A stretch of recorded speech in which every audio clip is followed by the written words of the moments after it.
Bonjour, je suis Sandy Dalmas, expert comptable au sein du cabinet Roche & Compagnie. Et aujourd'hui, je vais vous parler du régime de la para-hôtellerie. Souvent confondu avec le régime de la location meublée, la para-hôtellerie est en réalité une activité à part entière.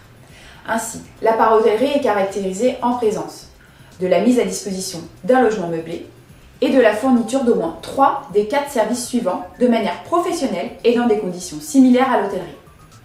Le petit déjeuner, le nettoyage régulier des locaux, la fourniture du linge de maison et la réception même non personnalisée de la clientèle.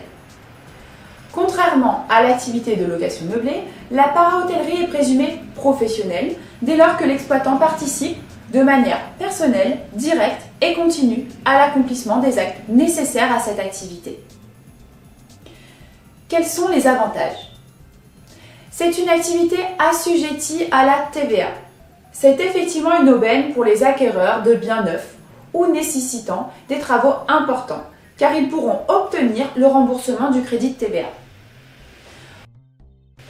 De nombreuses charges déductibles.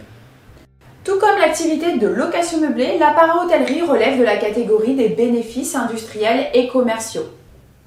Ainsi, toutes les charges engagées dans l'intérêt direct de l'activité et appuyées par des justificatifs sont déductibles pour le calcul du résultat imposable. Électricité, eau, chauffage, charges de copropriété, abonnements divers, intérêt des emprunts, amortissement du bien immobilier, des meubles, etc. Par ailleurs, lorsque l'exploitant est considéré comme professionnel, le déficit éventuellement généré par cette activité est imputable sur son revenu global. Une exonération d'impôt sur la fortune immobilière sous condition. Pour les professionnels dont c'est l'activité principale, les biens utilisés dans le cadre de cette activité sont exonérés d'impôt sur la fortune immobilière, l'IFI.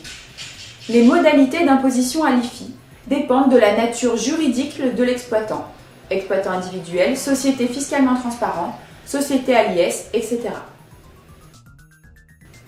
Une exonération de plus-value après 5 ans d'activité. En cas de cession du bien immobilier, la plus-value de cession relève du régime des plus-values professionnelles. Lorsque l'activité est exercée de manière professionnelle, la plus-value de cession peut être complètement exonérée d'impôts et de CSG-CRDS. Pour bénéficier de cette exonération, l'activité doit être exercée depuis au moins 5 ans et les recettes annuelles des 2 dernières années précédant la cession doivent être inférieures à 250 000 €. La mise en place de cette activité nécessite une bonne connaissance du dispositif et le recours à des professionnels compétents est essentiel afin d'éviter toute déconvenue. N'hésitez pas à nous contacter pour toute information.